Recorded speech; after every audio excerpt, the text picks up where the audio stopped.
show. We meet here every week, and our episodes are airing on Friday at noon. All of our episodes are also posted on themeetingspace.com in case you missed any of them. I'm super excited about today's episode. I know I say that about a lot of episodes, but this one's a really good one. I know I say that about the other ones too.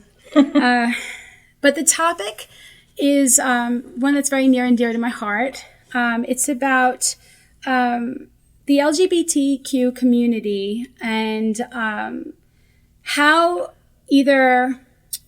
we feel with our own identity or what we're into and what we're naturally attracted to plays a role in our life when we were in addiction, as well as when we get into recovery from drugs or alcohol or whatever, how so much of that also plays a role in a unique way, in our recovery. And so, if you're not very familiar with the headspace around that, a lot of us who have, struggled with maybe being different, or maybe feeling like we're different than maybe we are told that we are supposed to be.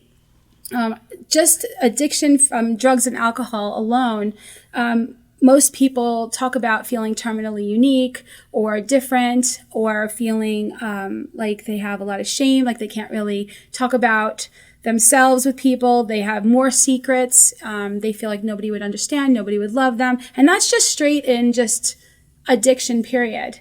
A lot of us have to heal from a lot of tremendous amounts of shame and insecurities and guilt and fear and all that. But you add the LGBTQ element, and there are certain things that you may not be able to really truly address with somebody who doesn't have that experience in your recovery, and it does affect things.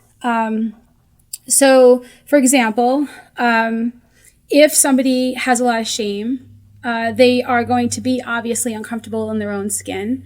If they have a lot of shame, they are not necessarily going to be talking honestly about what's really going on with them. And so when we feel like we can't talk about something, just the very feeling that we can't talk about something creates this sense of less than. And fear of being hurt or judged, and that's incredibly hard to tolerate, and then if we want to do something or talk about something or experience something and we have all that shame, we're likely also going to want to do something to help us feel better, or at least numb out, or change our perspective in a situation. And so when it comes to the LGBTQ community, there is a tremendous amount, even in the community itself, of sex addiction and outside of the community, if we're not actually being true to ourselves and necessarily identifying with our true authentic self and having peace around that.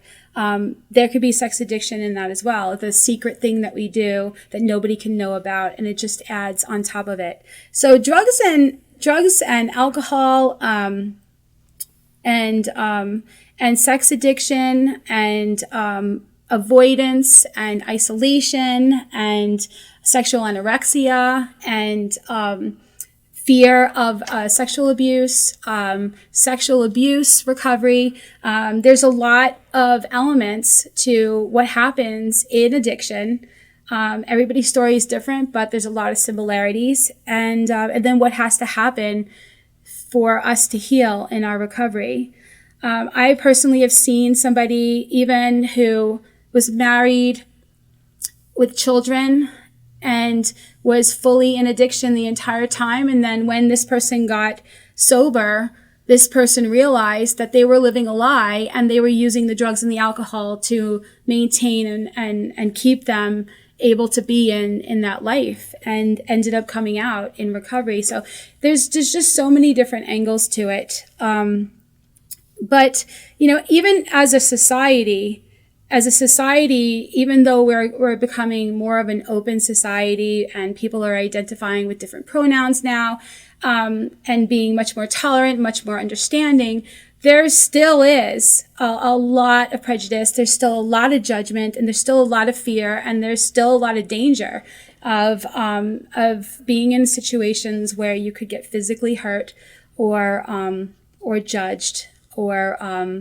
it could affect your family, your relationships, your friends, your work. And so, so I'm joined here with four other people, and each person has a little bit of a unique story to tell. And then so we're each going to talk about ourselves a little bit of where we are, where we were, and how this topic means so much to us. And then we're going to take a break, and then we're going to ask questions and be asked questions, and it's going to be a lot of fun. So I'll go first, as I always do. And so I will share. If you haven't seen any of the previous episodes, I'm coming up on 24 years clean and sober off of drugs and alcohol. I grew up really early on. So I had a lot of sexual influences in my childhood, and my dad was a sex addict, and he went to the parties and he went to the clubs with the glory holes, and had parties in the house and watched Playboy, and there's also a lot of that energy around. And so as I said in a previous episode on being a sex worker, I ended up having such a focus on sex, but I was so abused by my dad, and my mind was so twisted in my relationship with my father, that there was a period of time when I felt that I wasn't sure if I was ever going to want to be with a man ever.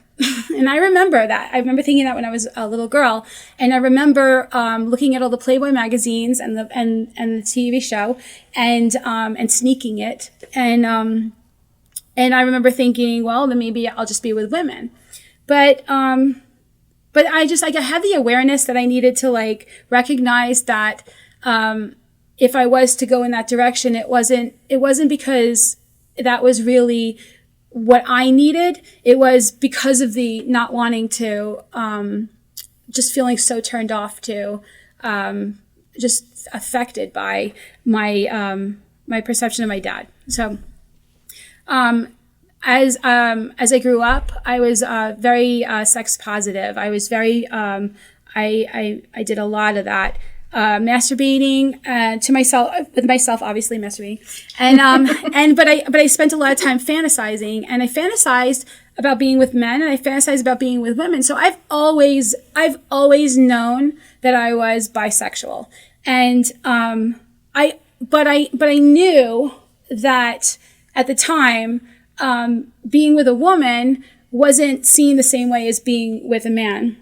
And honestly, it still isn't. I mean, there's a lot of times I'll meet a guy and he'll be oh, that's really hot, not really just seeing it as just another person that you could be with. But so I felt like I was very out, because I ended up becoming a stripper when I was in my 20s, and I ended up living a life where people could be whatever they really were. And so, and even through my own drugs and alcohol, I was able to express that.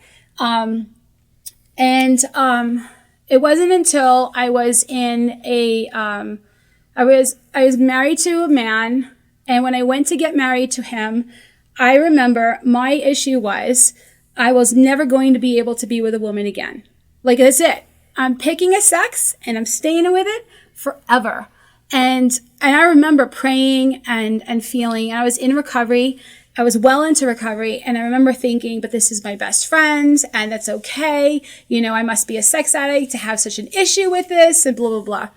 Well, so when we were married, about a good year into the marriage, it became relatively sexless. There were some things he was working out.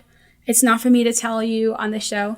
And I felt like, well, first I felt like it was karma for being a stripper, that now I was in a marriage where nobody wanted to touch me. But I also felt like, like all my shame stuff came up, all my stuff about being wanted, etc. And we were together for a while, years, without having any really strong, overt physical expression. And I couldn't take it. I was starving. I was going out of my mind, and I was so afraid I was going to cheat on him. And so what ended up happening is we opened up the relationship. And by opening it up, meant that everything was going to be honest. Everything was going to be above board. Nobody was going to have secrets. There was going to be no cheating, but it was going to be an open relationship. And I started learning about polyamory. And polyamory is not swinging. Nothing wrong with that, but it's not swinging. It is the capacity to love and have a significant relationship with more than one person. Mm-hmm. And what was explained to me is that just like you can have 3 kids and you love them all differently, you can actually have 2 partners and love them differently, but love them a lot. And have like a significant relationship. And so I got my head wrapped around that. And then I started having other things come out about, liking this with this type of person, liking that with that type of person. And then BDSM and different identifications came out of me. And it was just, my recovery actually went another level. I started learning even more about myself and was able to heal some childhood traumas through even all of that.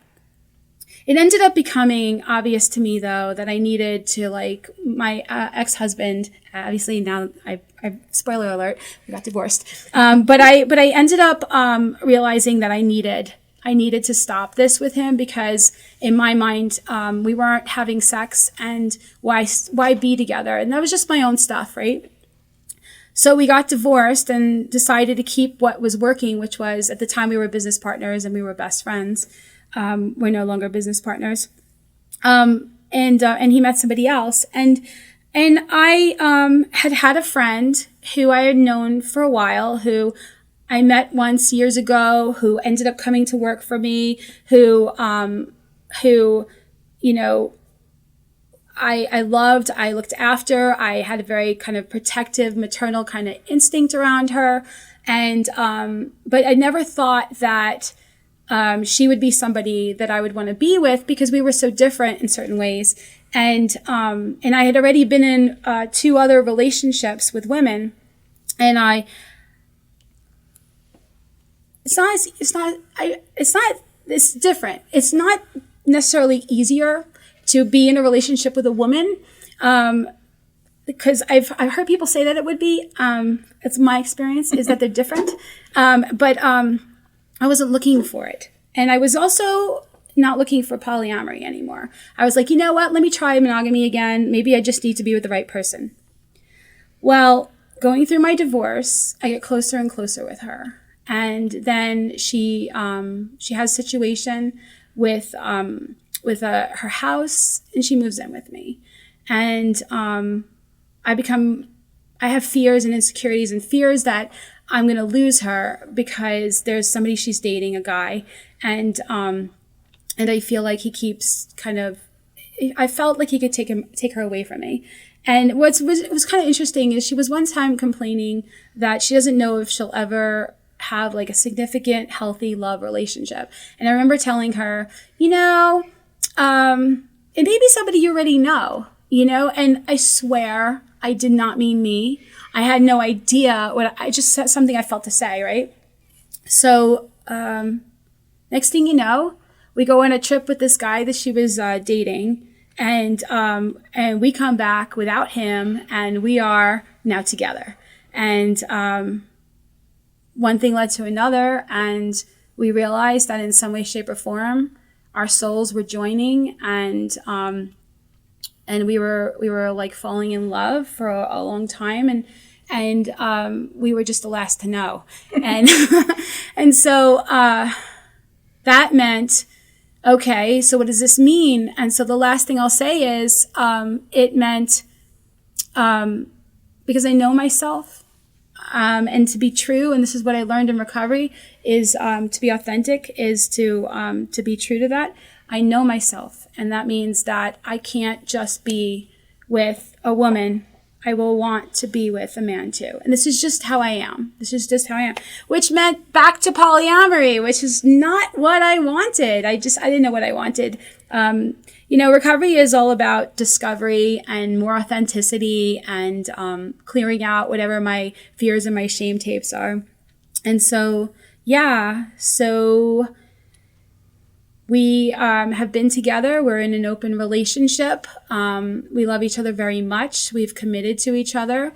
Our rule is that neither of us can be with another woman, but that's okay because, interestingly enough, she's all the woman for me. And because she's laughing, I guess you can hint of who the person is. Thank you for outing. Anyway, now it seems like I had no issues with most of what I just said, but I promise you, I had a lot of issues with a lot of parts of this. And it's something that I would never be able to be comfortable in my own skin and know myself this truly and be willing to keep learning and keep healing and healing trauma and insecurities and shame tapes and fears of what people are going to think and et cetera. If I was using drugs or alcohol, if I was still checking out. And so I very much am appreciative of this topic. And I support it wholeheartedly for people to wake up, become more authentic, heal, not just get off drugs and alcohol, but keep leveling up and having healthier and healthier relationships. So now, might as well. So we'll go to Tay. She'll share a little bit about herself. And there we go. Hi, I'm Tay. If you haven't seen it, previous episodes, I have 15 years in recovery. You know part of my story already. But so I grew up knowing that I loved men. I was sexualized pretty young and flirted with every guy that I met. Thought that love was through sex and that was the only way I was going to find it. But every guy I slept with, I thought was going to be the last guy I slept with. Cause we were going to be together forever, even though we met at a bar on a one-night stand. But that was just, my delusions and my addiction. But I always had a attraction to women. And in high school, I actually remember, there was this friend of mine who was openly bisexual, and she would call me her sex kitten, and I thought it was cute and fun, but I never went there with her, and I didn't actually start exploring women until I was partying pretty hard in my early 20s, and I really enjoyed being with women, but I enjoyed being with women because the guys then wanted to be with us, so it was always kind of a attraction to the guys. And I also thought that I had to be drunk or high in order to do it. And so I didn't really know who I was sexually, for a long time. And I got in this relationship with this guy who was much older than me. I was 20, he was 32. And he was like, "You'll never love me." And so I was like, "Oh, I'll show you love." But we had a very, we were in the swinger lifestyle. And so that was where I got most of my experiences. And it was not a great relationship. It was pretty toxic. And I came out of it and got sober not too long after that. And in sobriety was I can't have sex with anybody. I can't be in relationships. I can't do this. People suck. And I just want to turn 25 because I was 24 when I got sober. And it took a while for me to start dating again. But through recovery, I did find the church and, I, fell in love with Jesus, which was not expected. And started doing mission work and, all of that kind of stuff and traveled the world and got to do a lot of things, but with this piece of me that wasn't being expressed. And so I met a guy, and he as well was the same age distance as the other guy. It's a thing for me. I don't know what it is, but whatever. That and dating her bosses. Yeah. Yeah. I like people born in the same year that I work for some reason. Anyways, so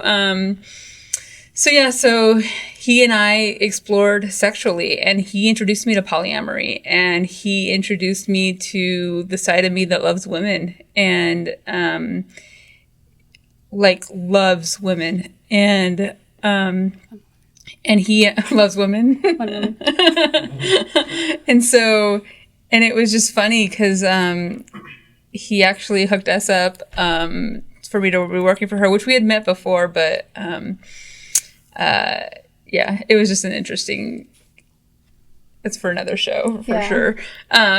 So he and I had this, polyamorous on again, off again.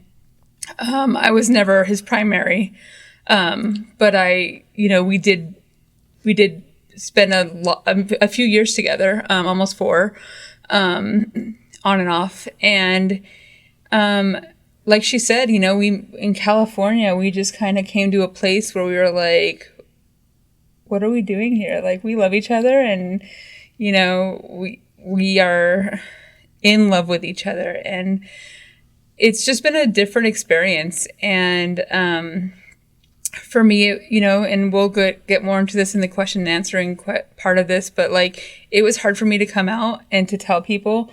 I told my family by telling them that we were going on that trip. And I told my church later, and it's been an interesting experience for me. So, but I was in a lot of fear, and I'm not now, because my love for you is just so much bigger than anything else. So, and I'm going to start crying, so somebody else needs to speak. Okay. All right. So now we're going to go to you, Rob. Rob has 16 years clean and sober off of drugs and alcohol, right? That is true. I have been you looked sober. at me funny. I was like, No. It's all good. No, I've been sober since August of 2006. For me,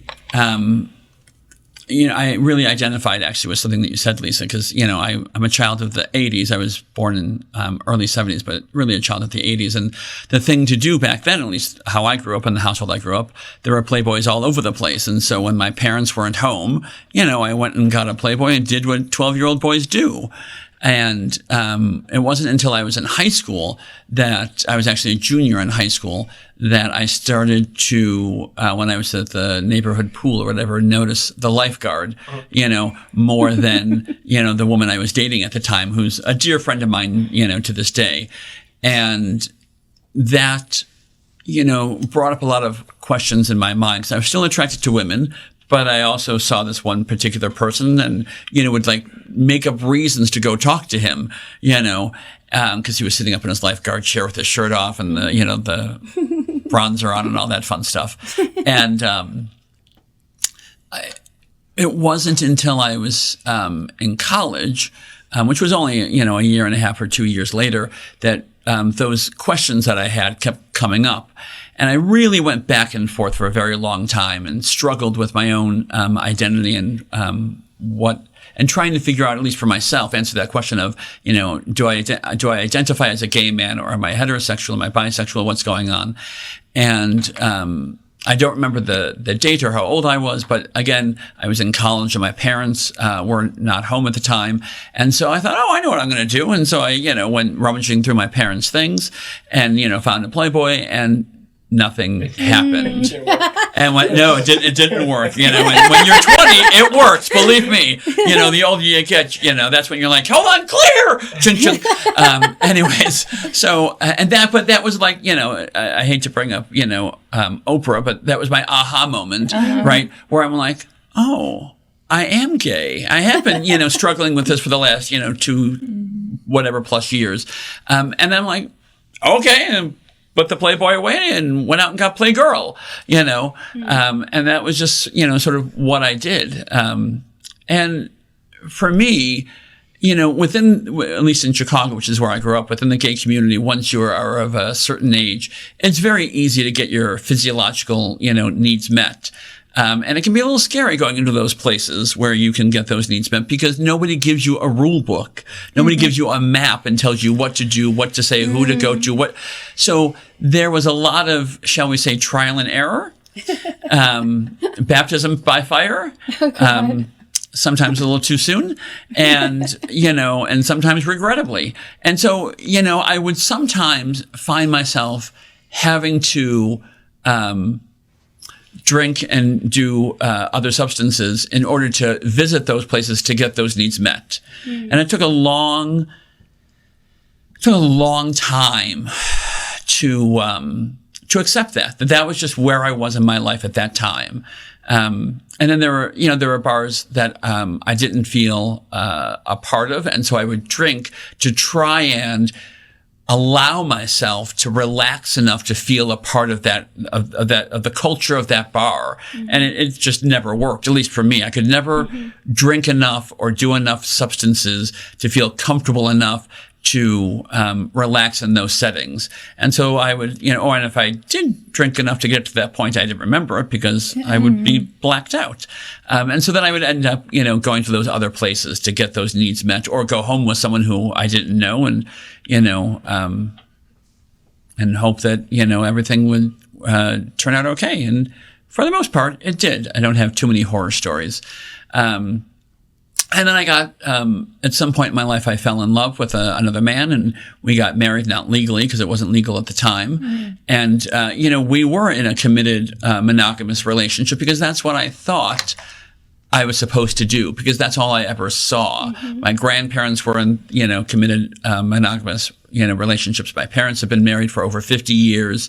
And as I got, and we eventually divorced, again, not legally.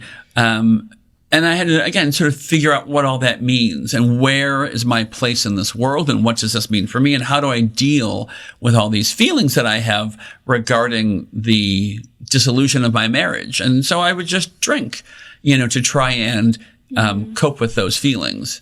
And eventually I just, I do what we always do, or most of us do, and that's, I burned my life to the ground, and I went back to those places that I needed to go to in order to get whatever needs I felt I needed to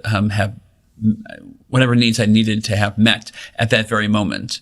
And I'm grateful for recovery because I've learned a great deal from it. And today I'm in a relationship with a man who, I care about very deeply, and I'm learning a lot. This is my first long-term relationship in recovery.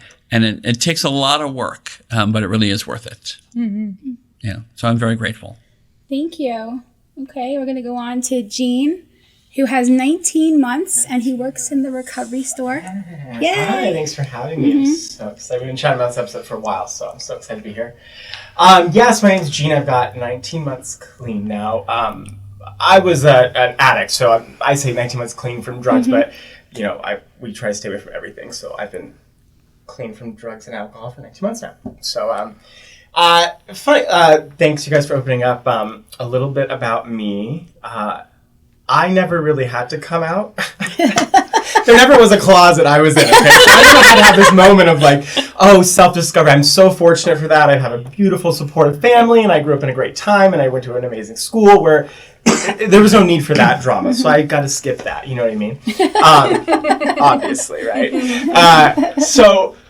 I'm a proud gay man. I always have been. And how I got into the drug scene is I'm a proud gay man who loves to have fun and is very sexualized, as most gay men are, in our time, I would say. And that just went hand in hand, So, and the other thing is, right out of when I was about 20 years old, I got in a relationship, and I was in that relationship for about 4.5 years. And it was a great relationship, nothing bad to say about it, but we were in a monogamous relationship from 20 to 24. That's kind of, now looking back, it's kind of an important part of one's life when you're talking about self-discovery, sexual discovery, what you want, what you think you want, what you don't. And so I didn't really get to do that very much during that time. And then after the breakup, well then, all hell just broke loose. And then I just went straight to the drugs and the party scene. And I was a performer here, so I'm out late. We're always, we're at the clubs. We're always out doing something. But it's a story that's been told a million times. Somebody has the bag, and then boom, there we are, So I struggled with that, but I'm excited. I've already got all these questions going through my head, from what you guys were sharing. I can't wait to hear what you say. But regarding this episode, I'm excited because, again, like we said, I'm 19 months clean, and I think that's still fairly a young time in sobriety, especially, compared to all the years you guys have. And I'm still learning so much. Like you said, it's all about discovery, and really I'm discovering so much about myself and what I thought I wanted wasn't true. And I'm like, well, yeah, of course it wasn't true. You were under the influence for 6 years straight. You have no idea what you want. But it's a little shocking, and it's a little, and I almost don't know how to feel, because the things I thought I wanted so badly, as far as like in a partner and in sex, now they don't even really, they're not even on my radar, and I almost don't know how to feel. Like, well, then what does that mean? What do I want? What do I do? So I'm interested to pick your guys' brain a little bit about that, but just, that's it. Getting back to me again, we say no one's story is really special, and it's really true. I'm just the run-of-the-mill gay tweaker who had to find his way back home, and I did that through, I had to go to, and when I say I had to, it was necessary, but I had to go to a 6-month rehab program that was amazing and changed my life and got me back on track and got me here today, and I'm so thankful for it. And that's my story, and I'm sticking to it. Awesome. Thank you. Okay, and now we have Adrian, who is coming up on 7 years. Yes, it'll be, thank you, Lisa. It'll be 7 years on the 25th. And, to be honest, I'm over here sweating. So I'm all nervous. And I'm like, where's the air at? They turned it off. And truth be told, it's because it's like me coming out again, like publicly, because I've never publicly talked about my sobriety. So this is the first time for me doing that. We would never think we would be shoved in a closet again. Well, for me, I really didn't come out about it. I didn't share it with anybody and publicly. And so today I get to do that. So thank you, Lisa. That's awesome. It's been something that I've been wanting to do, and I just haven't done, and I get to do that today. I'm so grateful. A little bit about how it was before, as far as, I'm from a small town. I was in the closet, and, I never knew. I identify as gay. Him, they, them is, the ones I use, and never knew what that was. I didn't know being gay was okay. At first, I just wanted to be normal, and why didn't God make me a girl? And, I had a crush on my 5th grade teacher, and, how do I do that? And I just stuff all those feelings away, and, it's not okay. And, I heard of, Rob was sharing earlier about when parents leave, go to Playboy. Well, when my family left, I threw on the towel, and I choked it up and put some lipstick on and let me talk to a boy, and that's where I went. And, my family was, Hispanic, and, I come from that Hispanic background, and it's not okay. And, when I finally did come out and tell them that I had these feelings, it's like they were semi-okay with it, but don't bring it around the house. Don't bring it around the house. And my family didn't want to, my dad didn't want to have anything to do with me.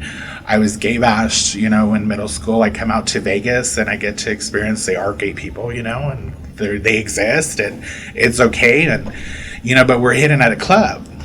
That's the only place we get to be ourselves. And that's the first time I started to drink.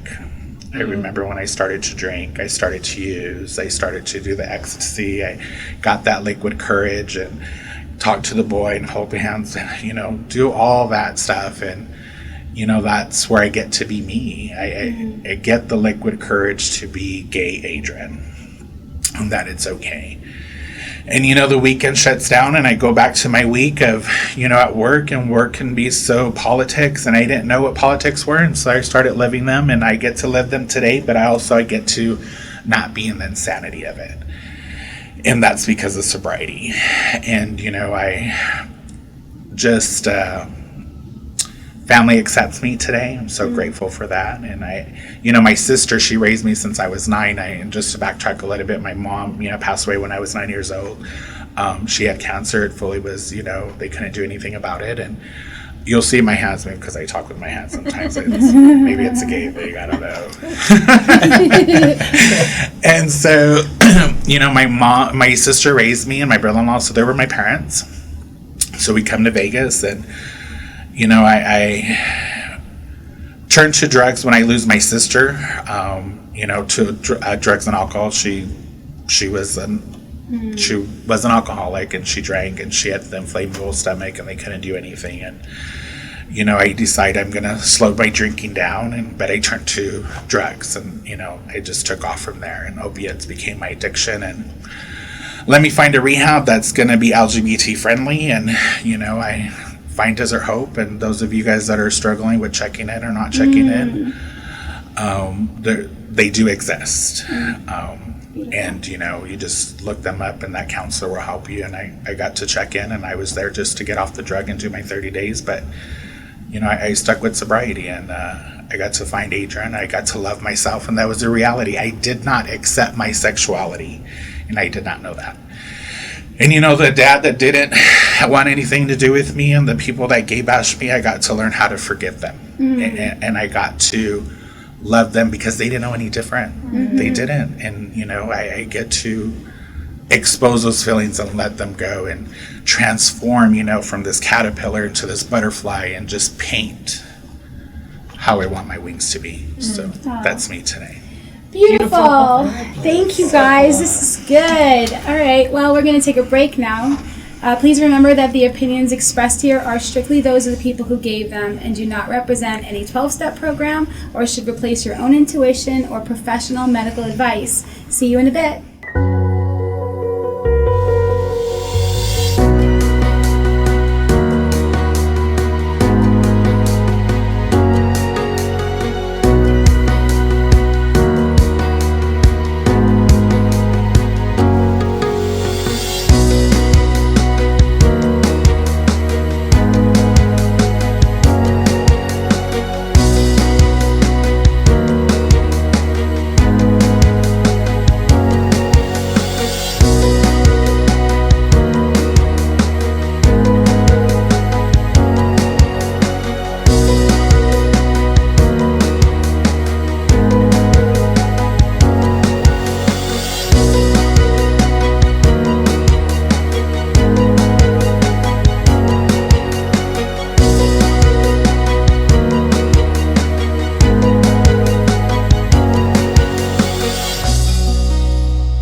Welcome back to The Real Recovery Show. Remember, you can watch us on Facebook, YouTube, and on Amazon Fire TV. You can listen to us on the PHLV radio app, or you can get our podcast on Apple Podcasts, Spotify, and iHeartRadio.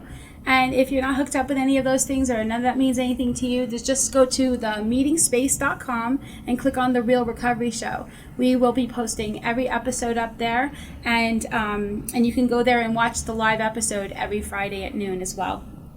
Not really live yet because it's more pre-recorded, but it's there. It's there at 12 noon live-ish. Okay, so before the break, we shared a little bit about each of us, but what we're going to do now is we're going to switch the way we're doing this and do more of like a question and answer type thing, where we have Jean, who's going to start us off with asking us a question, and then we're going to all answer in our own way. Go ahead. Awesome. So, a little about my question. I mean, I think we all can agree that in recovery or just growth as a human being, you've got to get vulnerable, right? And so that's the whole benefit of being around similar people who have similar experiences and stories. So as far as recovery goes, there's a lot of support groups that are LGBTQ friendly.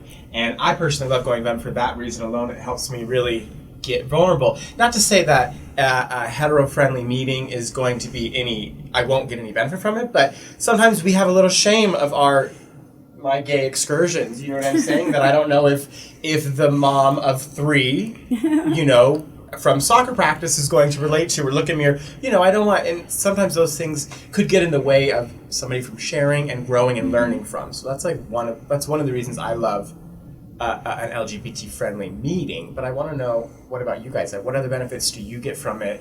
And do you think that it's more important to be a part of those meetings, or just go wherever you feel comfortable? Okay. Who would like to go first?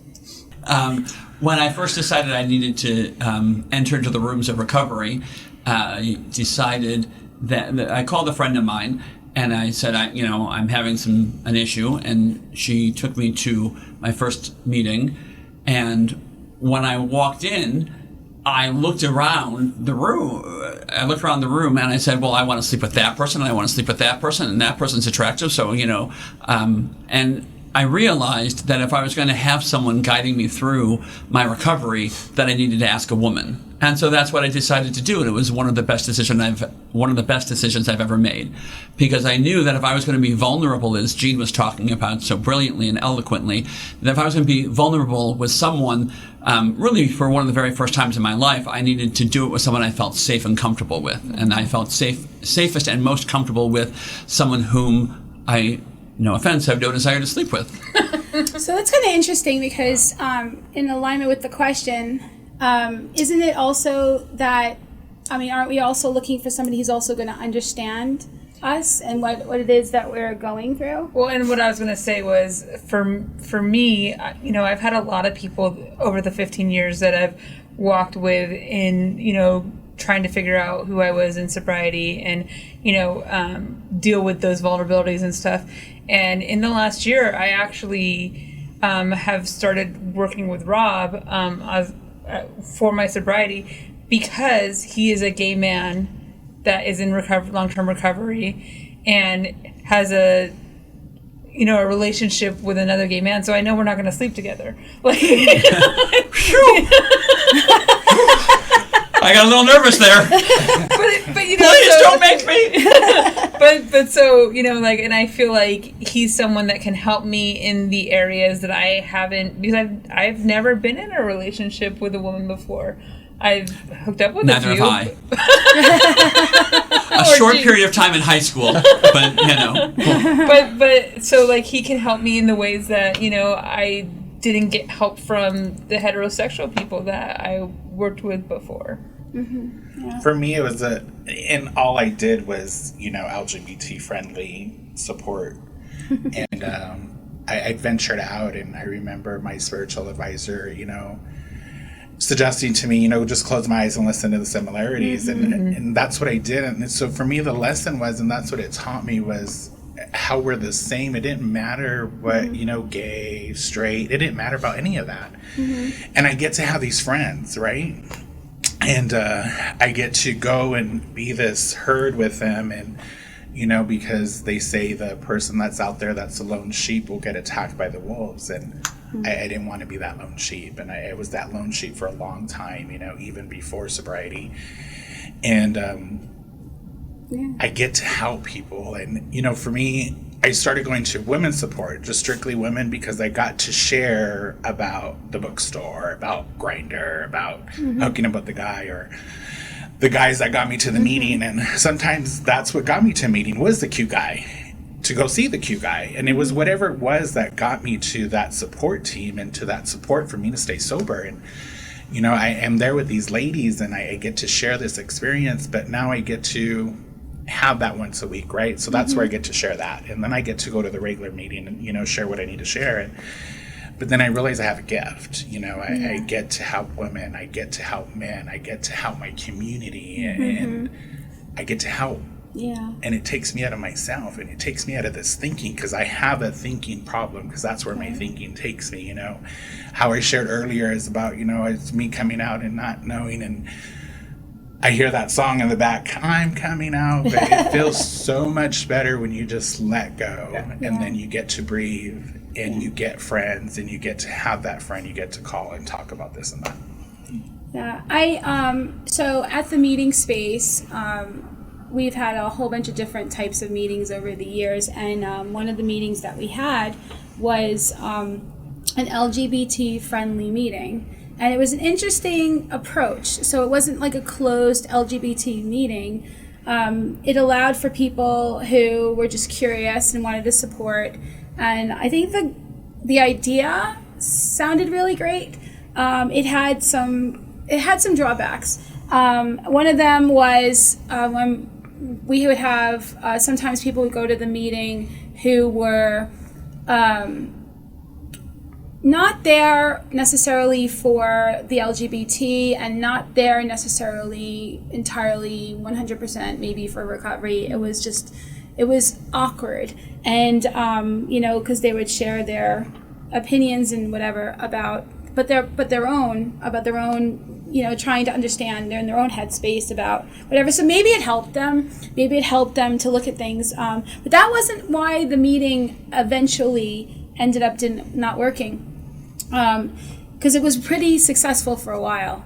I feel like one of the biggest reasons is that it fell into a trap of being too much about the LGBTQ and not enough about the recovery, not enough about the alcohol and the drugs. It was too much, and it's kind of like it just became something where if somebody's going to go to any kind of support group or to go to that in particular meeting was an AA meeting, if somebody's going to go to it, they need to go to it because the primary reason is to to recover from alcohol and drug addiction, right? Mm-hmm.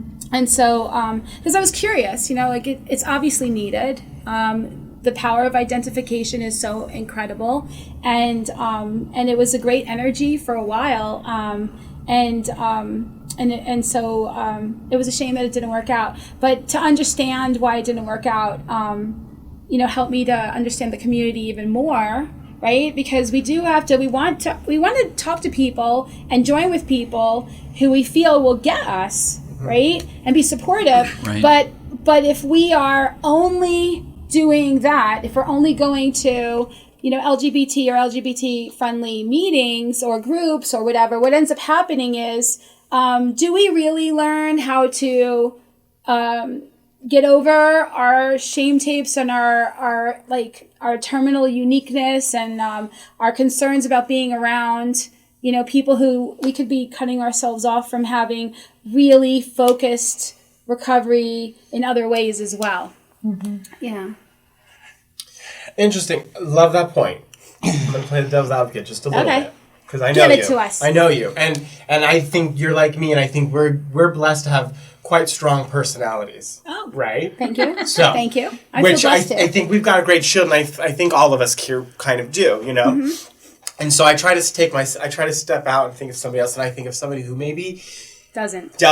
Right. Who really is maybe not even closeted, but just so unsecure with who they are and their sexuality, you know what I mean? That maybe they don't have that strength to go into a hetero-friendly meeting. Because, I mean, if I'm thinking about my rehab experience, although it wasn't LGBTQ, but they accepted me, no problem. Right. But it was a group of 89 men, and I was the only gay guy there. Yeah. So it is, and these are that you know of that we're not in denial. At the start, okay, at the beginning of my rehab. There were 87, or at least. What are the chances of that? Yeah, So 6 months, you guys, a long time.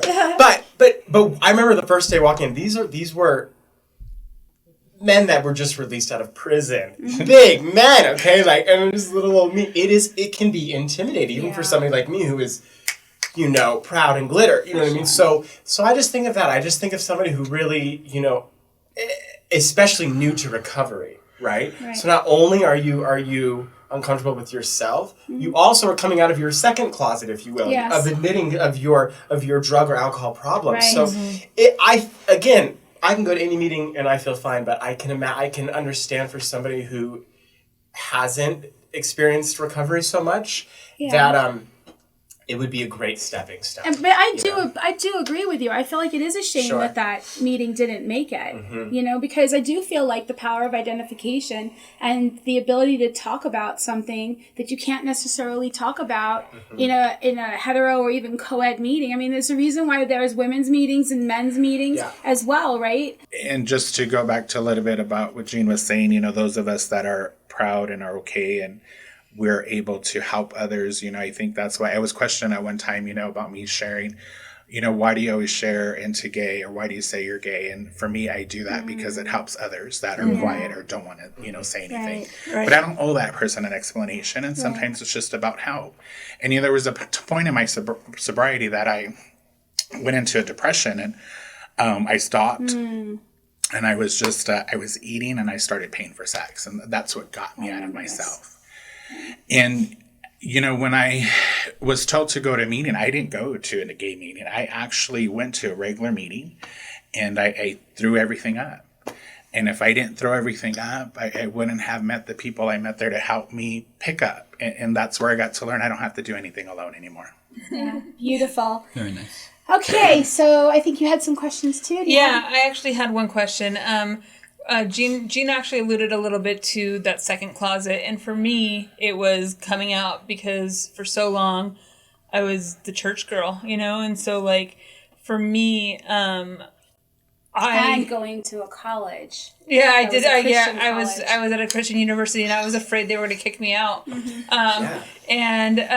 So for me, like when I started telling people in the church, you know, I'm in love with this woman, and it's what it is. You know, they were super accepting, and you know, they love her, and all of that. But I know that's not everybody's experience, and so I'm wondering how people who don't have that loving experience, and Adrian alluded a little bit to it, but like in recovery, how do you not let that affect who you are in recovery and your sobriety and continue working with that?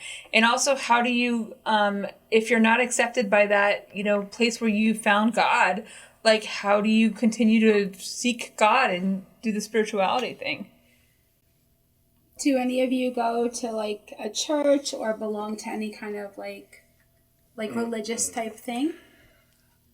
For me, I don't, just through my experience from before, because being raised Catholic, you know, I was disowned in the Bible. I'm not supposed to be there, and I'm not supposed to be alive in here. And Yeah. for me, I just changed that to the universe, and, you know, whatever the universe was for me, or Yeah. place thing, or, you know, meditation. And what helped me, and I'm so grateful for COVID, was I got to have a stronger relationship with the higher power that I felt was my higher power, my universe. And I didn't know I didn't have that relationship. So I didn't need a building. I didn't need a group. Yeah. All I needed was meditation and learning how to breathe, because I needed an scapegoat. Because COVID hit. So now I can't get on Grindr. Now I can't go to the bookstore. Now I can't pay for sex. How do I get out of myself? I can't even go through the drive-thru. So now you take everything away from me.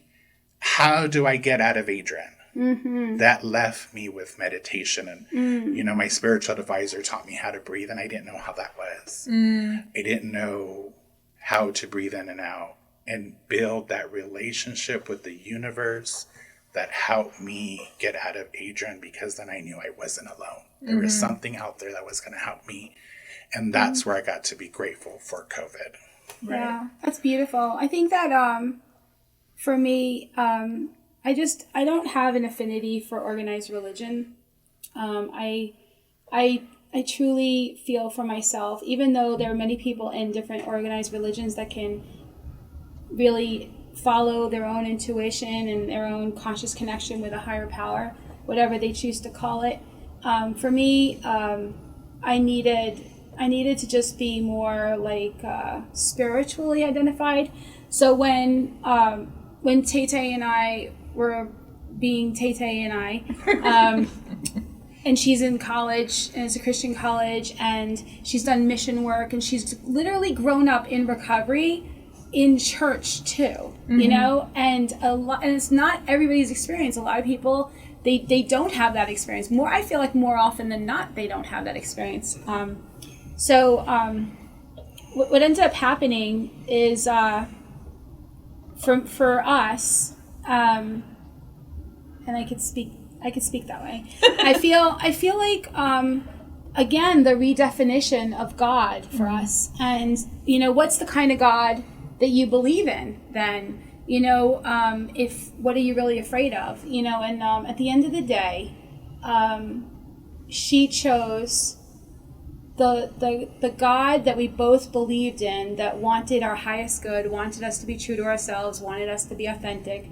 You know, knowing in our heart of hearts that we believe our souls came together because we're supposed to do some serious shit in this world, you know, like there's a lot of good that we want to do and a lot of people we want to help, and not just the meeting space in the recovery store and then the show, right?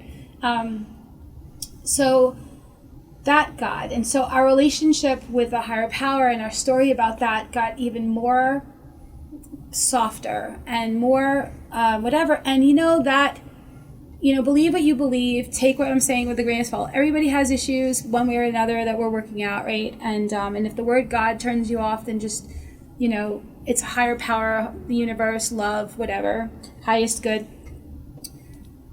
But it gave her the courage to go back to the people that she had significant relationships with in the church and to announce to them, hey, this is my woman. This is who I'm with now. This is the situation, and allow them to choose love and tolerance, and allow them to choose the relationship and how they care about her and her happiness and her highest good. And that shows me that that's one of the things that's also happening in this world, is that people are shifting their perceptions, and by each of us going and becoming more and more honest in our recovery, and then doing it out in the world, it starts to shift things. People start to realize that maybe that was antiquated thinking. So I'm not saying, and nor is she, that just go to the church and you're going to be loved and you're going to be whatever, because that may not happen. We don't live in a healed society. However, it'd be nice if we did. It would be nice, but maybe this is a step to that too. Absolutely. And so, but I will say this: the very fact that happened, and I experienced, because I read people's energy, and I'm like, is this person for real? Like, that's me, And I'm like that guy from Terminator with the okay, And so I met each of these people and felt the genuine energy and from them. And I mean, not to say that anybody in the church is bigger than anybody else, but we're not just talking about like somebody that goes to church. We're talking about senior pastors and executive pastors and worship pastors, and not just attendees, not just people that attend the church, but people that have dedicated their lives to church and have become very close friends of mine and done mission work with me, and and I worked in the church, and so like it was a pretty big deal,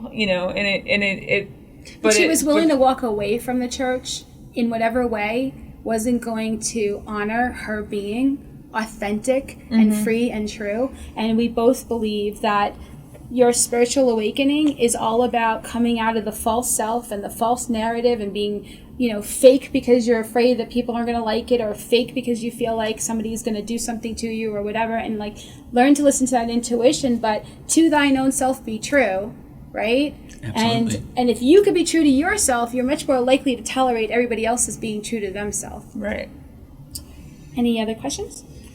Well, I think Okay. sorry, Yeah. I'm not on the same time. That's good. Yeah, and I cool. know it's completely different, but it's just like our family. We think our family is never going to accept us. Right. Oh yeah, We for come sure. out, and how are they going to do it? And same thing with sobriety. You always say you're going to be sober. Like, really, you're going to be sober this time? Right. Yeah, right. And it just takes action, and it takes time, and it takes that love, and over. It's not going to happen tomorrow. For me, and I was so instant. That shot took it, right? That shot changed everything. And it just, when you're sober, it just takes a little bit of time and action, and let me show you. And once I start doing the next right thing, and to thy own self be true, your family comes around. Well, Your new family comes around. I actually think my family likes me more now that I'm with you. Yeah. I really do. It's possible.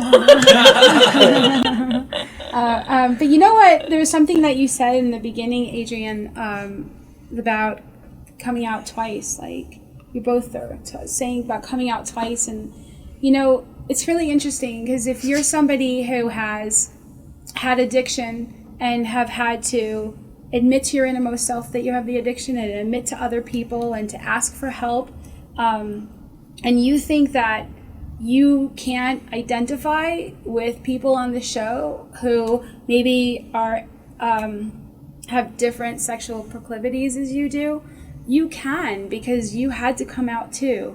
You had to come out. And it's kind of funny. It's just like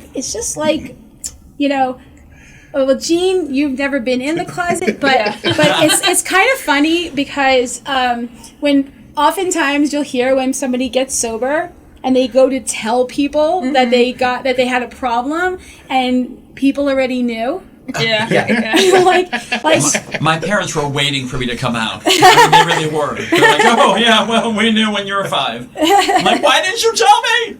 Yeah. But with addiction, though, Yeah. too, right? Yes. Like, that the people, like, you think you're hiding it. You think you're hiding it. The sweats and the detox and the checking out and the losing jobs and the relationships and the partying and not remembering what you did and the making, an ass of yourself or getting DUIs or whatever and hiding the bottles and people finding them or coming to the party lit.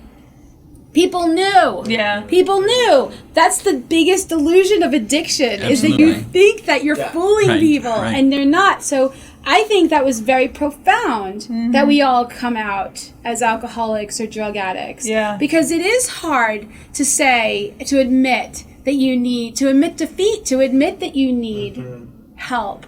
It's hard. And it's hard to even deal with the stigma of that, and the identification of that. There's so much to navigate through that, and then to get to the other side where you've gotten to the other side of it, where you feel free and you could say, I'm a grateful alcoholic or I'm a grateful addict because, wow, my life is now so much more open and easy and whatever. So, You know what else, if I can chime in? Let's say for somebody who's already come out of the closet, they know the relief, right? It's the sense of the weight off of your shoulder. Keep that in mind if you're struggling with addiction. Oh, that's right? beautiful. Yeah. Because you know it's gonna be hard, but just think about how much your family likes you so much better now that you're released. Of course they do, because you're you. You know what I mean? because of me. And because she's awesome. But you know what I mean? So keep that in mind, because I remember, again, I'm only a year and a half clean, but whoa, like, it's so relatable to the coming out of the closet, just letting So all powerful. that yuckiness go, and plus we are our own worst enemies, right? Like Right. we think the worst, and then when we come out, like you said, everyone's like, No big deal. No big deal. Right. We knew. Like, Yeah, wait a minute. my- Welcome, right? My mom actually said to me, I figured you had been in relationships with women. And I'm like, no, this is my first relationship with a woman. But when I got sober, it was, why can't you just have one? You know? And To so, not understand that, but Yeah. to understand you being... and I thought it was going to be the opposite way. Like, I thought that everybody's going to be like, what do you mean you're in love with Lisa? And I'm like, well, have you seen her? But... So we're reaching the end of the hour. Is there any comments or anything that anybody would like to chime in and say about anything? Happy Pride, yay! Yeah. Oh my God. It's such a journey to go through your own awakening. And, there's this old spiritual saying that says that we are not human beings having a spiritual experience. We are spirits having a human experience. And so when you could tune in and get more authentic and more honest with yourself and find people that it's a safe place for you to be honest with yourself with, you will find not only tools, not only new ways of looking at things, but a host of friends that are now focused on the solution and want your highest good. I had one more thing. Mm-hmm. As you were just saying, the adage that we're not as sick as our secrets, or we're only as sick as our secrets, right? And so, for me, keeping in who I loved, I wasn't able to love, and like a lot of people have noticed in the last year, a softer me, and a lot of that. It's also because of me, though. Well, it's completely because Right. of loving you, because I Right. never thought I would have that.